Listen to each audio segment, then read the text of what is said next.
Hey, hello everyone, I welcome you to Arc Genesis and today we are going to start a new series that is Architecture of India.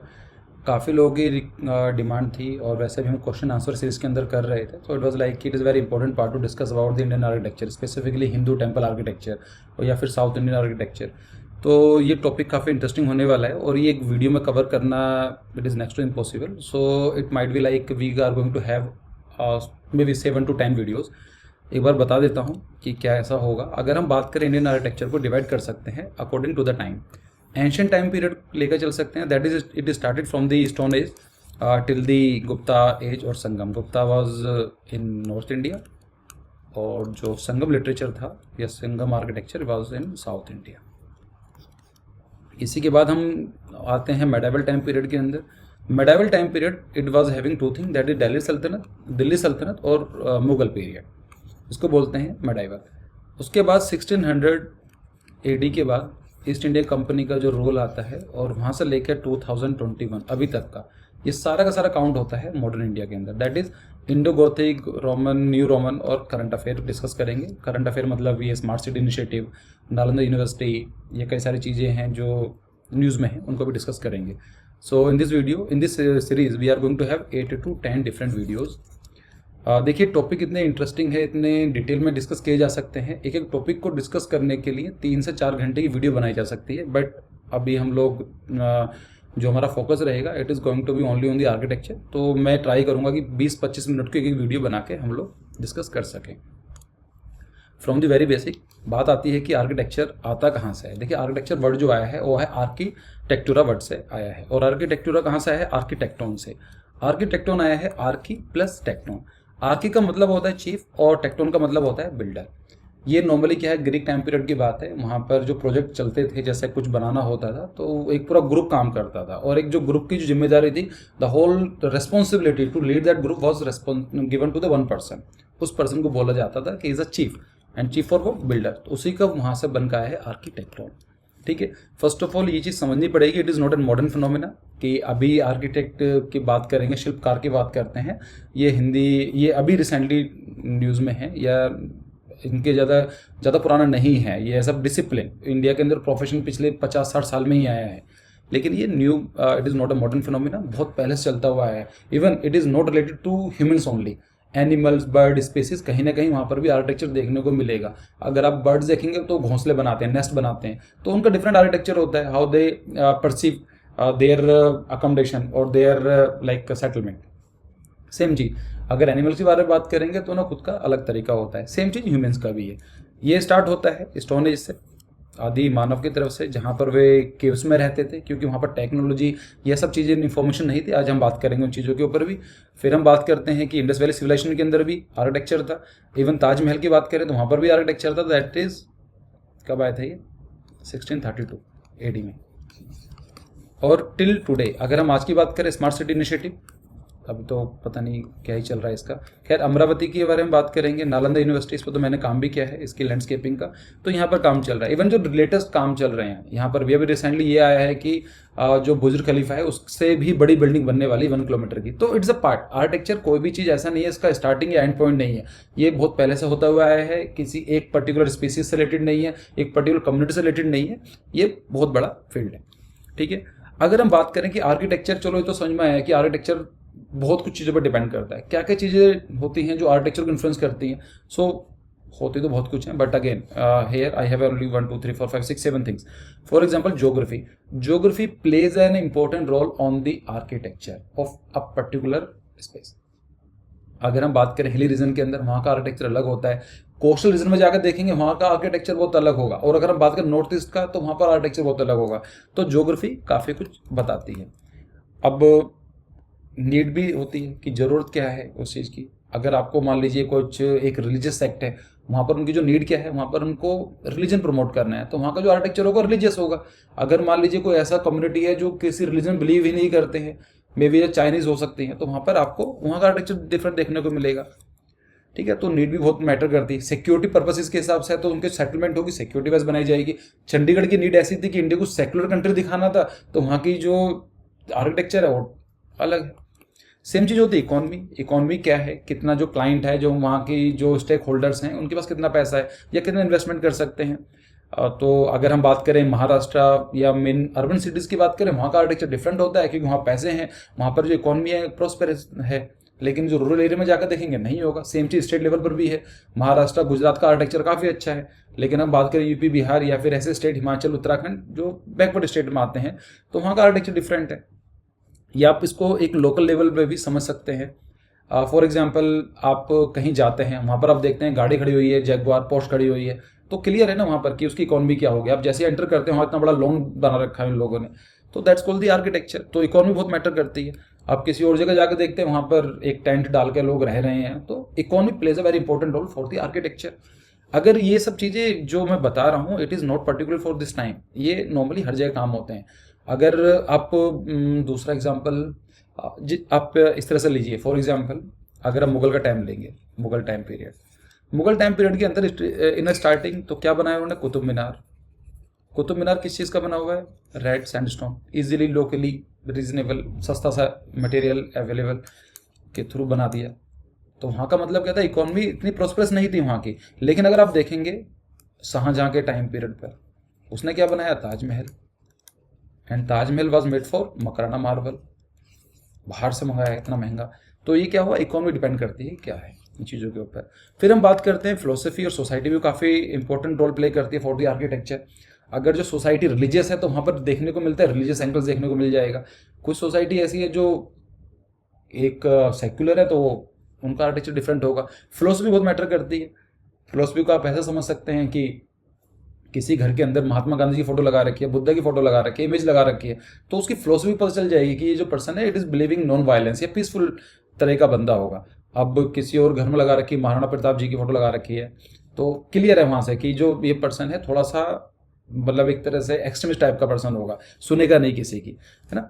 तो फिर चीज आती है कि information के ऊपर, जहां पर जो चीज इंफॉर्मेशन अवेलेबल होगी, इसको हम इंफॉर्मेशन ले सकते हैं या फिर टेक्नोलॉजी ले सकते हैं। टेक्नोलॉजी होगी तो उसके हिसाब से आर्किटेक्चर डेवलप होता है। ये भी कई सारी बहुत चीज़ मैटर करती हैं। यूरोपियन कंट्री में जाएंगे, वहाँ का आर्किटेक्चर बहुत अलग है। क्यों है, क्योंकि उनकी टेक्नोलॉजी हमसे ज़्यादा है। अगर हम अर्बन एरिया की बात करेंगे, वहाँ की टेक्नोलॉजी बहुत अलग है। रूरल एरिया की बात करेंगे तो इतनी टेक्नोलॉजी इंफॉर्मेशन अवेलेबल नहीं है, तो वहाँ पर आज भी डिफरेंट आर्किटेक्चर कंटिन्यू हो रहा है। फिर एक चीज़ आती है रॉ मटेरियल के ऊपर। रॉ मटेरियल का मतलब क्या है कि जो मटेरियल आपके पास अवेलेबल है। अगर आप नॉर्थ ईस्ट में जाएंगे, वहाँ पर आपको मार्बल नहीं मिलेगा, वहाँ पर क्या मिलेंगे, नॉर्मली बैम्बू, ये इस तरह के स्ट्रक्चर देखने को मिल जाएगा। अगर आप राजस्थान में जाकर देखेंगे, वहाँ पर आपको वुडन का इतना कुछ काम नहीं मिलेगा क्योंकि वहाँ का ड्राई स्टेट है, दैट इज अरिड स्टेट, तो अरिड रीजन है। तो लोकल मटेरियल भी काफ़ी इन्फ्लुएंस डालता है। क्यों, क्योंकि वहाँ पर एक तो इजीली अवेलेबल होता है, सस्ता होता है, और लोग उसके बारे में फेमिलियर होते हैं कि they know how to use it. ठीक है, ये सारी चीज़ें डिपेंड करती हैं आर्किटेक्चर के ऊपर, ये आर्किटेक्चर को इन्फ्लुएंस करती हैं। ठीक है, एक कॉन्सेप्ट और आता है कि आर्किटेक्चर और स्कल्पचर में डिफरेंस क्या होता है। देखो, आर्किटेक्चर फर्स्ट ऑफ ऑल, जैसा हमने पढ़ा कि आर्किटेक्चर का पढ़ा कहाँ से it started, now come to the sculpture. Sculpture आता है कैल वर्ड से। कैल का मतलब होता है टू कट और द क्लीव, लैटिन के अंदर। ये प्रोटो इंडियन यूरोपियन लैंग्वेज है। It is a very important topic, it is not for the architecture, लेकिन अगर आप मुझसे बोलेंगे तो मैं इसका एक वीडियो बना के डिस्कस करूंगा। मेरा one of my favourite topic है ये, लैंग्वेजेस को स्टडी करना, लाइक द डिफरेंट रिलीजियस और not religious but the different linguistic groups in India, south Indian, north Indian, different languages होती हैं, कैसे काम करती हैं। खैर, सो आर्किटेक्चर स्कल्पचर में डिफरेंस क्या है। देखो, आर्किटेक्चर क्या होता है, रिलेटेड टू द बिल्डिंग, और जो बिल्डिंग होती है, और ये जो क्या होता है sculpture, it is related for the 3D object. छोटा होता है, 3D ऑब्जेक्ट होता है, लेकिन ये रिलेटेड किससे ज़्यादा करता है, आर्ट से। आर्ट का मतलब ऐसा समझ सकते हैं कि कुछ बच्चों के नंबर कम आते हैं जेई एग्जाम में। क्यों, क्योंकि वो समझ नहीं पाते हैं कि it is not a part of, it is not exam of the art, it is exam of the architecture. तो थोड़ा सा फर्क पड़ जाता है यहाँ पर। खैर एनीवेज, तो ये स्कल्पचर है। अगर हम दूसरी बात करें कि जो आर्किटेक्चर होता है, वो उसको बनाने के लिए वी नीड डिफरेंट मटेरियल्स। ऐसा तो कभी नहीं मिलेगा ना कि जहाँ पर आप अभी यहाँ बैठे हुए हैं तो 1 मिनट के लिए वीडियो पॉज करो और थोड़ा सा पॉज करके सोचो कि आसपास के जो बिल्डिंग बनी हुई है, जहाँ पर आप बैठ रहे हैं, बैठ के वीडियो को देख रहे हैं, different materials has been used. Like यहाँ पर फ्लोरिंग देखो, कौन सी फ्लोरिंग है, तो इनमें भी हो सकती है कि टाइल्स लगी होंगी, या फिर मार्बल होगा, या फिर सीमेंट होगा, या फिर वॉल के बारे में बात करो तो वुड लगी होगी उसके ऊपर, या ब्रिक होगी, या प्लास्टर क्या होगा। There are so many different material, but normally in sculpture 1 or 2 material normally used। ठीक है, कोई जरूरी नहीं है कि एक ही मटेरियल यूज होता है, बट नॉर्मली देखा जाता है एक या दो या तीन से ज़्यादा स्कल्पचर नहीं बनाया जाता है, either it is going to make by the wood और स्टील और सम अदर मटेरियल। आर्किटेक्चर का काम क्या होता है, फंक्शनल एलिमेंट होता है, लाइक कि आप कुछ भी बनाते हैं उसका फंक्शन होता है कि अगर कोई मान लीजिए आपने पब्लिक बिल्डिंग बनाई है, उसका काम क्या है, पब्लिक सर्विस प्रोवाइड कराना। एक स्कूल बनाया है, उसका काम क्या है कि एजुकेशन प्रोवाइड कराना। एक घर बनाया है, उसका काम क्या है कि आपको अकोमोडेशन प्रोवाइड कराना, सिक्योरिटी प्रोवाइड कराना। नॉर्मली क्या होता है स्कल्पचर का, ऐसा कुछ फंक्शन नहीं होता, उसका जो फंक्शन होता है सिर्फ एस्थेटिकल पर्पज होता है, मतलब देखने के लिए, अच्छा लगने के लिए, ठीक है। और अगर कोई फंक्शन है उसको मीट करने के लिए क्या करना पड़ेगा, वहाँ पर इंजीनियरिंग मेजरमेंट्स होंगे, डायमेंशंस होंगी, यूनिट्स होंगी, उस पर काम करना पड़ेगा, क्योंकि एक फंक्शन है। सपोज कीजिए आपका एक फंक्शन क्या है, एक बिल्डिंग बनानी है, जो एक घर बनाना है, ठीक है, वहाँ पर किसी के लिए तो उसकी जो हाइट होगी वो देनी पड़ेगी 3 मीटर। अगर मान लीजिए 2 मीटर दे दी तो क्या होगा, फंक्शन मीट नहीं हो पाएगा, उसकी 1.5 मीटर दे दिया, कैसा पर्सन खड़ा होगा। तो एक स्पेसिफिक डायमेंशंस होती है, स्टैंडर्ड्स होते हैं, बायोलॉज होते हैं, इंजीनियरिंग मेथड यूज किए जाते हैं, मेजरमेंट्स वगैरह ली जाती हैं। और ये स्कल्पचर क्या होता है, ये आर्ट के ऊपर होता है, और आर्ट की तो कोई भी फंक्शन ऐसा कुछ होता नहीं है, so it based on the imagination and the art. तो उसका साइज छोटा बड़ा कुछ भी हो सकता है। Now you got to know the difference between the architecture and the sculpture. फिर हम बात करते हैं कि हमारा जो डिस्कशन रहेगा वो कुछ वीडियोस के थ्रू रहेगा। तो हड़प्पन सिविलाइजेशन, हड़प्पन, फिर मौर्यन, देन पोस्ट मौर्यन, गुप्ता, संगम, फिर दिल्ली सल्तनत, मुगल, ऐसे ही इसको हम टाइम लगेगा कवर करने के लिए, बट आई विल ट्राई कि मैं आपके नाटा का जो सेकंड अटेम्प्ट है उससे पहले कवर करा दूं, आपको इंडियन आर्किटेक्चर के बारे में डिटेल में डिस्कस करा दूं। Now come to the Harappan civilization, जो आज का मेन टॉपिक है। हड़प्पन सिविलाइजेशन बोलते हैं उसको, इंडस वैली सिविलाइजेशन बोलते हैं, या फिर उसको बोलते हैं इंडस वैली सिविलाइजेशन। तीनों का फर्क, कुछ खास फर्क नहीं है, तीनों सेम ही चीज़ के बारे में बात करते हैं। डिफरेंस कहाँ पर है, देखो ये एक ट्रेडिशन है, कहीं पर भी जब पहली साइट देखी जाती है उसी साइट के नाम पर उस सिविलाइजेशन का नाम रख देते हैं। The first sight was evacuated in name of the नाम वॉज दी हड़प्पन विलेज, तो उसके नाम से उसका नाम रख दिया हड़प्पन सिविलाइजेशन। फिर बाद में लोगों ने देखा कि एक साइट फ्लाई ना है, एक साइट यहाँ भी मिली है, यहाँ पर भी मिली, यहाँ पर भी मिली है, तो उसका मतलब क्या है। फिर ये देखा कि यहाँ तो एक वैली जा रही है, river valley, Indus river Pakistan में जाती है, ओरिजिनेट इंडिया से होती है, not India, it is originated from the Mansarovar lake that is in China, Tibet. फिर वहाँ से इंडिया में एंटर करती है, इंडिया से जाके फिर जाती है ये पाकिस्तान की तरफ। तो फिर ये देखा गया कि ये जो साइट्स हैं ये इंडस वैलीज में हैं, तो उसका नाम रख दिया IVC, इंडस वैली सिविलाइजेशन।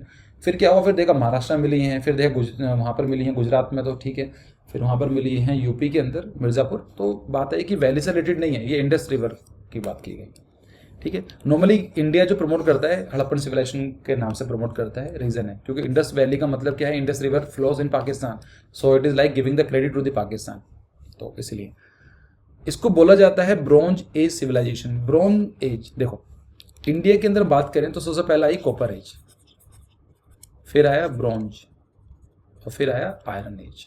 इसको याद करने का तरीका क्या है, CBI याद कर लो, CBI, कॉपर, ब्रॉन्ज, आयरन। सो यहाँ पर ये कौन सी थी, ब्रॉन्ज एज थी। ये अभी तक आयरन की डिस्कवरी नहीं हुई है। आयरन की डिस्कवरी अकॉर्डिंग टू मी ये कब हुई थी, 1000 BC में हुई थी, and according to me it is क्या बोलेंगे उसको, वाटरशेड मोमेंट इन इंडिया। उसके बाद से काफ़ी कुछ चेंज हो गया इंडिया के अंदर।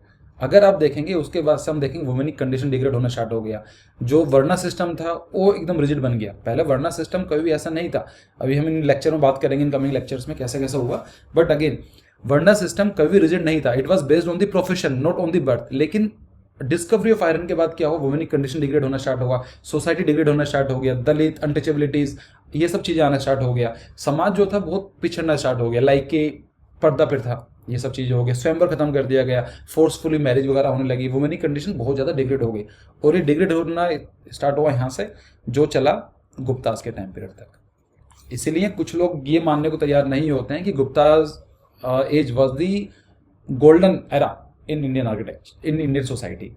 आर्किटेक्चर में मान सकते हैं पर सोसाइटी वाइज नहीं था। क्यों, वहाँ पर ऐसी बहुत सारी एविल्स प्रैक्टिसेस चल रही थी जो हम लोग एक गोल्डन एरा को नहीं दे सकते, तो वहाँ पर भी कुछ लोगों का कॉन्ट्रोवर्शियल स्टेटमेंट्स आते हैं। खैर गुप्ताज में टाइम पर डिस्कस करेंगे जब आएगा। तो फिर आता है कि it is was one of the 4 ancient major civilization. तो 4 सिविलाइजेशन हुई है, एक हुई है चाइनीज, फिर मेसोपोटामिया और इजिप्शियन, सबके अलग अलग रिवर हैं, पता होगा आपको कौन कौन सी रिवर है। सो ऐसी इंडस वैली सिविलाइजेशन जो थी इंडस रिवर के ऊपर थी। यहाँ पर बोला जाता है it was the starting of the city life, मतलब एक शहरीकरण या फिर अर्बनाइजेशन की तरफ इशारा करते हैं। देखिए अर्बनाइजेशन का मतलब क्या है, इसकी डेफिनेशन बहुत अलग अलग होती हैं। सेंसस कुछ और बोलता है, इंटरनेशनल स्टैंडर्ड कुछ और बोलते हैं, और स्टेट गवर्नमेंट चाहें तो किसी को नोटिफाई के थ्रू भी नोटिफाइड टाउन डिक्लेयर कर सकते हैं। सबके अलग अलग होती है, लेकिन एक नॉर्मल परसेप्शन के अंदर यू कैन इजीली अंडरस्टैंड कि अर्बनाइजेशन का मतलब क्या होता है। It is having the more economic opportunities, having the better living standard of life. ठीक है, तो Indus valley civilization was having the 2 parts. जो उनके सेटलमेंट्स होते थे सिटीज के, तो 2 पार्ट में डिवाइड होते थे। पहला क्या था, सिटाडेल, दूसरा बोला जाता है लोअर टाउन। सिटाडेल का मतलब होता है ये वाला, और ये है लोअर टाउन। मेरी थोड़ी राइटिंग और मेरी जो स्पीड है थोड़ी फास्ट आ रही होगी, क्योंकि मैं जल्दी खत्म करना चाहता हूँ। I don't want to stretch it for the around 1 hour, but again, तो लोअर टाउन क्या था, आम जनता के लिए था, और जो सिटाडेल था वो एक प्रिंसली स्टेट, या फिर प्रिंसली स्टेट नहीं बोल सकते, लेकिन एक प्रोस्परस लोगों के लिए, जो वहाँ के जो मेन जो पर्सन हुआ करते थे उनके लिए था। लोअर टाउन हमेशा इस साइड में होता था, और जो सिटाडेल है हमेशा वेस्ट साइड में रहता था। वहाँ की अगर हम देखे जाए कि red ceramic painted with plain इंडार, अभी दिखाऊंगा इनको, stone load seals, exceptional dots, copper instruments, long stone cutting age, ये सब देखने को मिलती हैं। Copper, bronze, silver, gold present. यहाँ पर आप नोटिस करेंगे आयरन वॉज नॉट देयर। याद रखना आयरन की डिस्कवरी अभी होनी बाकी है। 1000 BC, मतलब भाई ये कब स्टार्ट हुआ था, 1900 ना, तो अभी 900 साल के बाद डिस्कवरी होगी आयरन की। Indus valley civilisation people was very known for the handicraft, they were specialist for the handicrafts. दिखाएंगे, अभी बात करेंगे। IVC was having the import of the raw and basic material, raw या बेसिक मटेरियल को import भी करते थे। जैसे लफीज लपूजी अफगानिस्तान से आती थी, साउथ इंडिया से भी आता था, बट अगेन उसको छोड़ दो फिलहाल के लिए। प्लग वॉज यूज, इसका मतलब क्या है, हल जोतने के लिए, है ना, गाँव में काम करते हैं, देखा होगा आपने। इसका मतलब क्या है कि एग्रीकल्चर भी होता था। Bodies were buried in wooden coffin, जो बॉडीज थी उन किसी की डेथ होने के बाद उनको जलाया नहीं जाता था, उनको बरी किया जाता था वुडन कॉफिन्स में। ठीक है, नाउ सील्स। देखिए सील का क्या मतलब है, सील कुछ नहीं, एक तरह से ऐसी इस तरह से, अगर मैं 3D बनाऊं इस तरीके से हुआ करते थे। ये 2 इंच एक तरफ से, 2 इंच एक तरफ से। स्टैंडर्ड चेंज हो सकता था, लेकिन नॉर्मली 2 इंच बाई 2 इंच की होती थी। ये क्या थी, स्क्वायर, रेक्टेंगुलर, सर्कुलर, ट्रायंगुलर, सब तरह की हो सकती थी, गोल भी, ट्रायंगुलर भी हो सकती थी। ये नॉर्मली कैसे बनती थी, स्टेटाइट की। स्टेटाइट क्या है, it is soft river stone. इसको ये सब बनाना आसान रहता है, इतना हार्ड नहीं होता है स्टेटाइट। तो ये नॉर्मली 2 बाई 2 इंच की होती थी। पिक्चोग्राफिक स्क्रिप्ट थी। तो स्क्रिप्ट का मतलब क्या होता है, स्क्रिप्ट और लैंग्वेज में डिफरेंस है, बता सकते हैं what's the difference between language and script. इसको मैं आपसे काफ़ी क्वेश्चन दे रहा हूँ, कमेंट सेक्शन में बताओ फ़र्क क्या है, what's the difference between script and language. अगली क्लास में डिस्कस करेंगे इसको। खैर, और यहाँ पर क्या थे कि एनिमल के इंस्पिरेशंस देखने को मिलते हैं। जैसे यहाँ पर प्रोटोशिवा है, यहाँ पर यूनिकॉर्न है, यहाँ पर एलिफेंट है। पर यहाँ पर एक चीज़ याद रखना, काऊ का कभी भी नहीं आया है। ठीक है, so gold and ivory seal also use. Right to left, जो उनकी लैंग्वेज जो स्क्रिप्ट थी वो बोस्टोफिडन में लिखी जाती थी। देखिए बोस्टोफिडन का मतलब क्या है, हम हिंदी, इंग्लिश या जो भी लैंग्वेज नॉर्मली हम देखते हैं वो लेफ्ट टू राइट लिखी जाती है। कुछ लैंग्वेज राइट टू लेफ्ट भी लिखी जाती हैं। जो बोस्टोफिडोन थी वो लिखी जाती थी पहले राइट टू लेफ्ट, फिर अगली जो लाइन आती थी लेफ्ट टू राइट, फिर राइट टू लेफ्ट, फिर लेफ्ट टू राइट। इसको बोलते हैं बोस्टोफिडोन। पशुपति सील देखने को मिली है मोहनजोदाड़ो के अंदर, यूनिकॉर्न सील मिली है, elephant seal, there are so many different seal. अब सील का काम क्या था, ये नॉर्मली टोकन मनी की तरह यूज़ की जाती थी। जैसे आप पैसे देते हैं ना, तो कॉइन्स की तरह, ऐसे ही। So use for trade and commerce. कभी कभी इसको एम्बुलेंट की तरह यूज़ किया जाता है, कभी कभी एजुकेशन टूल भी। एजुकेशन टूल मतलब इसमें पाई बना हुआ है, तो उसका मतलब ये भी बोला जाता है कि इसको पढ़ाने के लिए भी यूज़ किया जाता था कि भाई ऐसे ऐसे वर्ड्स होते हैं। No evidences of the cow. Cow का कोई भी हमें एविडेंसेस देखने को अभी तक नहीं मिले हैं यहाँ पर। फिर हम बात करते हैं स्कल्पचर। तो बताया ना क्या होता है, 3D ऑब्जेक्ट होता है, नॉर्मली एस्थेटिकल व्यूज के लिए होता है। So stone statue is found at Harappan and Mohenjodaro, that is torso in the red sandstone, bust of the bearded man in steatite, कुछ लोग उसको मोदी साहब भी बोलते हैं, and dancing girl in bronze. तो ये सब चीज़ देखने को मिलती हैं। आर्ट ऑफ ब्रॉन्ज कास्टिंग, हमने बताया था ना कि ये ब्रॉन्ज सिविलाइजेशन मानी जाती है। तो ये क्या है, ब्रॉन्ज कास्टिंग। यहाँ पर यूज़ की जाती थी lost wax technique. Lost wax technique क्या टेक्निक होती है ये? देखो इसको सिंपल लैंग्वेज में समझते हैं, देसी भाषा में। आपको मान लीजिए ये एरो कास्ट करना है, कैसा करोगे ब्रॉन्ज का? कुछ मत करो, इसको वैक्स के थ्रू बना लो। वैक्स तो बहुत ईजी है इसको मोल्ड करना। वैक्स बनने के बाद क्या करो, आप इसको मड डाल दो, मतलब मिट्टी से इसको कवर कर दो, कर दिया। अब इसको गर्म करोगे तो क्या होगा, जो मिट्टी तो और स्ट्रॉन्ग हो जाएगी, जो वैक्स होगी पिघल जाएगी, विल ड्रेन आउट। और जब ये ड्रेन हो जाएगी तो क्या बचेगा, आपको एक खाली वाला पार्ट बन जाएगा। उसके बाद आप जो मटेरियल डालना चाहते हो, aluminium, silver, bronze, whatever, gold, जो भी चाल डालना चाहो डाल दो। उसके बाद ये वेट करो, ठंडा होकर क्या होगा, ये फिर सोल्ड बन जाएगा। उसके बाद जो मिट्टी है उसको तोड़ दो, तो अल्टीमेटली आपको ये मिल जाएगी। लैंग्वेज में इसमें यही चीज़ लिखा गया है। इसको अगर समझ में नहीं आया है तो you can read it by pausing this video. तो यहाँ पर देखने को मिलते हैं टेराकोटा फायर बेक क्ले भी देखने को मिलती है, मतलब फायर बेक की कच्ची मिट्टी को जला दिया तो क्या होती है, इस तरह लाल हो जाती है। So handmade using punching method. Punching method का मतलब क्या होता है, पंच किस तरह से। अमेज़ोन पर मिल जाएगा आपको, ये मिल जाती है और करीब 100 रुपये की मिल जाएगी 1 किलो, तो मंगा लेना। नहीं तो आपके घर के आसपास कहीं जहाँ गमले बनते हैं वहाँ चले जाओ, दे देंगे आपको 20-25 रुपये की 1 किलो। ट्राई खुद भी कर सकते हो, ठीक है। तो पंचिंग मेथड का मतलब होता है इस तरीके से कि पंच कर करके है ना बनाना। फिर आती है पोट्री। देखिए पोट्री का मतलब क्या है, और पोट्री जो है वो डिफरेंट शेप्स में आती थी, डिफरेंट साइजेस में आती है, डिफरेंट स्टाइल्स में आती है। तो नॉर्मली क्या आती होती थी, प्लेन होती थी या फिर रेड एंड ब्लैक पेंटेड, लाल और काले रंग की होती थी, इसलिए इसको RBP बोलते हैं, red black pottery. Normally very fine wheel, तो जो होता है ना एक व्हील के थ्रू बनाते हैं, व्हील चलता रहता है, उसको कार्व करते हैं। सेम चीज़ काफ़ी कम देखने को मिलती हैं, बहुत कम देखने को मिलती हैं जो हाथ से बनाई गई हैं पंचिंग मेथड के थ्रू। यूज़ क्या होता था इनका, हाउस होल्ड पर्पजेज और डेकोरेशन के लिए, या परफोरेटेड पोट्रीज, काम के लिए, दिखाने के लिए, शॉप केस के लिए, या परफोरेटेड। परफोरेटेड का मतलब होता है ये सब यहाँ होलो टाइप का छेद होते बने होते थे, ये लिक्विड में यूज़ किए जाते हैं अल्कोहल को बनाने के लिए। फिर आती है बीड्स एंड ऑर्नामेंट। तो very large variety of the ornaments यहाँ देखने में आपको लिख जाएगा, सब कुछ है। बिल्डिंग मटेरियल क्या आते थे, प्रेशियस स्टोन मेटल यूज़ किए जाते हैं, जेम स्टोन यूज़ किए जाते हैं, बोन, हड्डियाँ, इवन बेक्ड क्ले भी यूज़ की जाती है। फैक्ट्री देखने को मिली है चून, हदड़ो या फिर लोथल में। लोथल तो वैसे ही बहुत फेमस है, किस काम के लिए, यहाँ पर पोर्ट सिटी था, इंडस वैली सिविलाइजेशन का याद रखना। बेड्स आर वेरिंग शेप्स, तो कोई डिस्क लाइक है, देखने में लगना डिस्क वाले हैं, कुछ स्फेरिकल भी होंगे, कुछ बैरल भी होंगे, कुछ सेगमेंटेड भी होंगे। Evidences of the dead bodies buried along with the ornaments which has also been found. मतलब क्या है, किसी की डेथ होने के बाद वहाँ पर उनको ये सब ऑर्नामेंट जो हैं ये सब भी देखने को मिले हैं। तो उसका फ़ायदा क्या होता है, मतलब फ़ायदा नहीं, इसका क्या रेफरेंस निकलता है, इसका मतलब ये है कि this people they believed in life after death, कि मरने के बाद लाइफ एग्जिस्ट करती है। जैसे आपको ये सब चीज़ देखने को मिलेंगी इजिप्शियन सिविलाइजेशन के अंदर, मम्मीज़ वगैरह बनाते थे ना वे, वही। Harappan were also conscious of the fashion, वो काफ़ी फैशन को पसंद भी करते थे। Harappan use cotton and wool, तो कॉटन और वूल के कपड़े पहनते थे।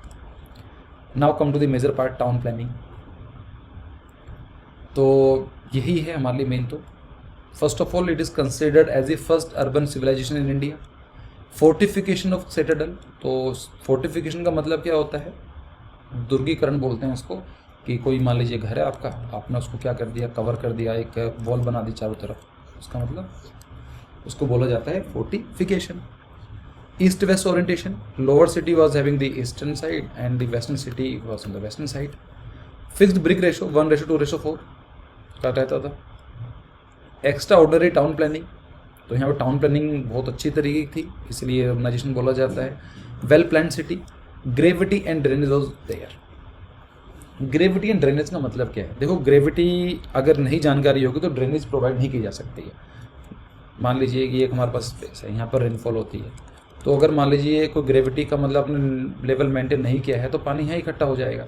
इसलिए जितनी भी टाउनशिप होती हैं, सेटलमेंट्स होती हैं, वहाँ पर ग्रेविटी बहुत मैटर करती है। अगर आप इवन यहाँ तक है जहाँ पर आप रह रहे हैं, आपकी फ्लोरिंग है, उसमें भी ग्रेविटी वाला कॉन्सेप्ट है। आप पानी डालेंगे तो कहीं ना कहीं एक तरह से ड्रेनों को बाहर निकल जाएगा, खासकर वॉशरूम में होता है ना, कितना भी डालोगे तो जहाँ पर सिंक होल है वहाँ पर निकल जाता है। तो they was having the knowledge of the gravity and they have the good knowledge of the drainage. Cover drain connection with the street dam drains and amazing water supply. तो जो drain होती थी, नालियाँ होती थी, वो कवर्ड रहती थी सो दैट कि जो गंदगी ना जाए उसके अंदर। फिर आता है road intercepts at right angle. जो रोड्स होती थी तो पता ही है 90 डिग्री पर कट करती थी राइट एंगल पर, जैसे चंडीगढ़ के अंदर करती हैं, या फिर जहाँ पे आप रहते हैं उसकी जो न्यू कॉलोनीज बन रही हैं वहाँ पर भी इसी तरह से बनाई जाती हैं मोस्टली। मल्टी पिलर्ड हॉल इन मोहनजोदड़ो साइड। ग्रेट ग्रेनरीज, खाना वाना रखने के लिए, ग्रेन रखने के लिए ग्रेनरीज होती थी। स्टेडियम्स होते थे। स्टेडियम्स मतलब स्पोर्ट्स के लिए, डांस के लिए, फेस्टिवल के लिए, एग्जीक्यूशन के लिए, सारे काम करने के लिए स्टेडियम्स होते थे।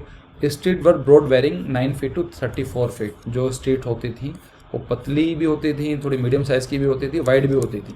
तो 9 फीट से लेके 34 फीट तक की देखने को मिलती हैं, जैसे चंडीगढ़ में देखने को मिलती हैं। चंडीगढ़ के अंदर वी सिस्टम है, चंडीगढ़ रोड सिस्टम है, V1, V2, V3, V4, V7 तक जाता है। V7 का मतलब होता है सर्विस लेन, और जो V1 का मतलब होता है चंडीगढ़ को जो कनेक्ट करता है स्टेट हाईवे, और जो V2, V3 क्या होते हैं सेक्टर के ये वाले V3। इसको डिस्कस करेंगे इस दिन चंडीगढ़ की स्लाइड में।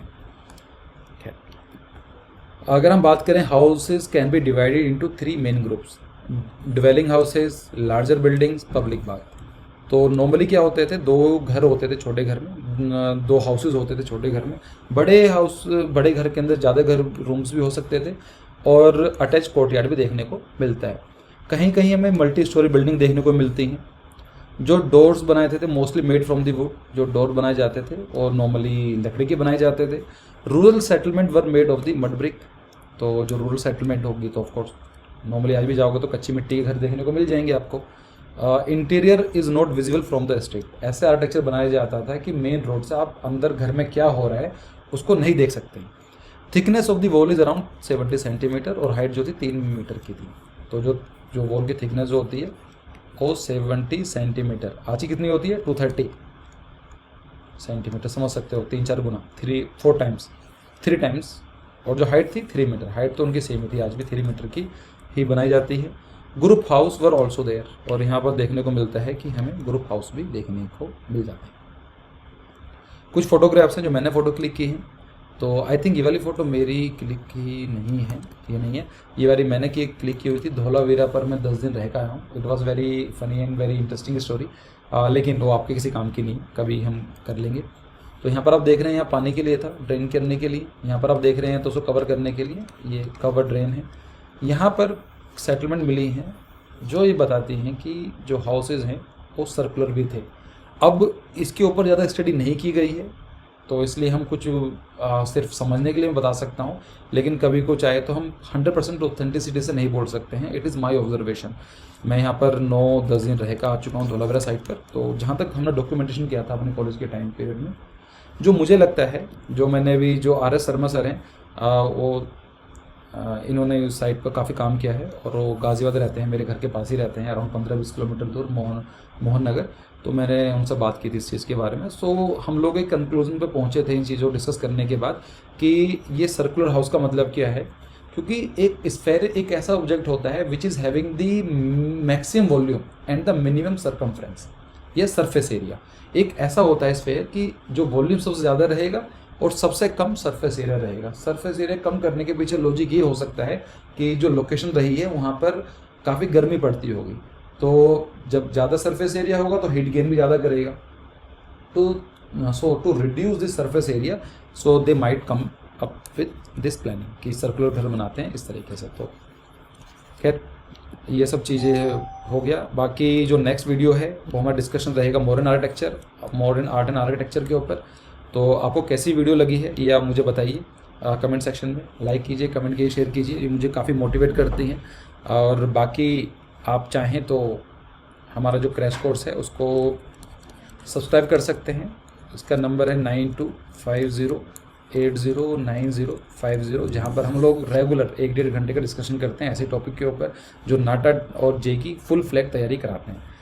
तो अगर आप चाहें इस नंबर पर हमें कॉल कीजिए, मैसेज कीजिए, आपको सारी की सारी इन्फॉर्मेशन प्रोवाइड करा दी जाएगी। सो अभी तक के लिए thanks for joining and see you again in the next video.